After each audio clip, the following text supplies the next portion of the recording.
being touted as an all-new Golf, but don't get too excited because what we have here is an updated version of the Golf 7. Some people are even calling it the Golf 7.5. What it constitutes is a car with cleaner looks, a smarter interior, more technology, and in the case of the Golf GTI, more power. The question is whether these updates will ensure that the Golf remains at the top of the hatchback ladder. The Golf's success is the stuff of legend. Since the advent of the original Golf Mark I in the 1970s, the nameplate has accumulated sales of more than 33 million units. By comparison, the 350,000 or so local Golf sales seem rather humble, although certainly significant by South African standards. Fact is, the Golf is the hatchback all others in its segment are judged by. But with that class-leading status also comes the challenge to remain ahead of the chasing pack. Under scrutiny here is the Golf GTI, which tops the updated range for now until the even sportier all-wheel drive Golf R arrives in July.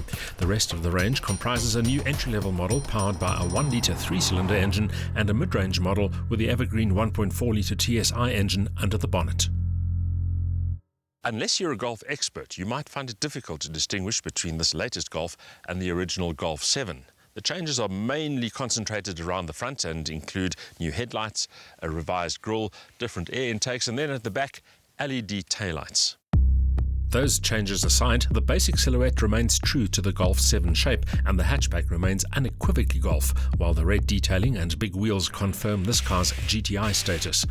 The facelift doesn't represent a radical departure from the norm and the overall result is neither progressive nor boring. Instead, the changes are aimed at nurturing and embellishing the Golf identity. A subtle facelift like this may be disappointing for those hoping for something a little more eye-catching, but keeping the changes understated is a clever way to attract new buyers without upsetting existing owners.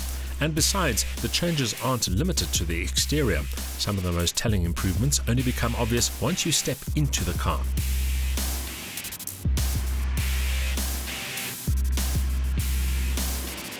The cabin of this updated Golf places a greater emphasis on technology, starting off with the optional active info display, which allows the driver to select between 5 different display modes.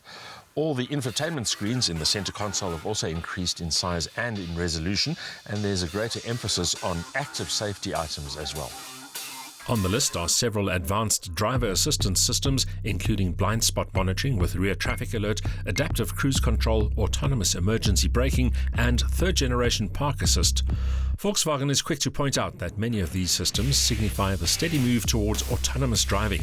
Just how a car that drives itself will remain fun to drive or to be driven in remains to be seen, but at least for now, this latest Golf GTI remains committed to offering an engaging driving experience, and it has the muscle to match. One of the highlights of the upgraded Golf GTI is the engine, which gets even more power than before. Maximum output now is 169 kilowatt, together with 350 newton meters of torque, and that torque available from just 1500 RPM. The gearbox choice is DSG only, 6-speed version, and the drive is to the front wheels. It's a pity that a driving machine like the GTI can no longer be ordered with a manual gearbox, because unassisted gear changes and the fading art of heel and toe assisted down changes all contribute towards creating a close and satisfying rapport between car and driver. Still, the DSG dual clutch gearbox delivers rapid-fire race car-like shifts, plus all the clutchless convenience of an auto transmission when crawling along in bumper-to-bumper traffic. It's also more efficient, benefiting fuel consumption. Not that economy is top of mind when piloting a GTI.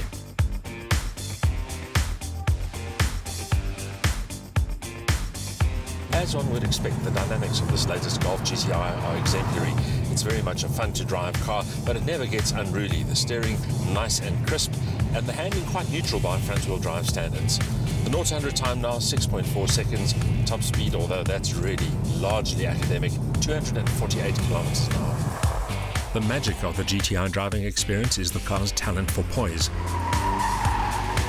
It's very forgiving, even at the limit, and flatters the driver in the process, making it both safe and engaging to pilot.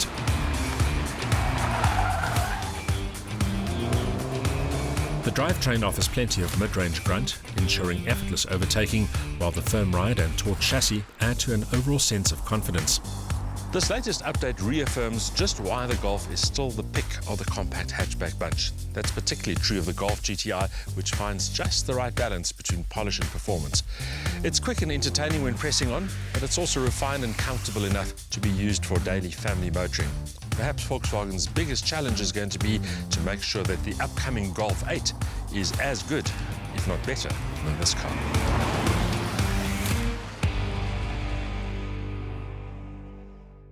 It may not be a radical update, but this latest Golf GTI reflects an improvement on all levels, with more power adding extra brio and a fresher face keeping the styling up to date. While the DSG gearbox works a treat, true enthusiasts will miss the option of a manual gearbox, while those hoping for a more eye-catching update will need to wait for 2019's Golf 8.